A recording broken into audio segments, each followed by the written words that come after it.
Welcome back. In today's quick guide, I'll show you exactly how to mute Instagram notifications for 4 hours using the latest update on your PC. If you're working, studying, or just need a break from constant alerts, this feature is perfect for staying focused without completely turning off your notifications forever. Let's jump right in. First, open the Instagram app on your PC. Make sure you're logged into your account so you can access all the settings. Once you're inside, look at the bottom left corner of your screen.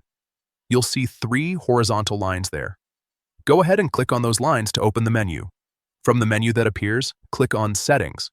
This will take you to the main settings page where you can control your account preferences.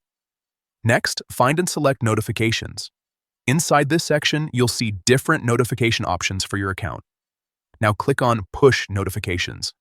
This is where Instagram lets you manage how and when you receive alerts. At the top, you'll see an option called Pause All. Turn this on, and Instagram will give you a few time options to choose from. Select 4 hours, and that's it. For the next 4 hours, you won't receive any push notifications from Instagram.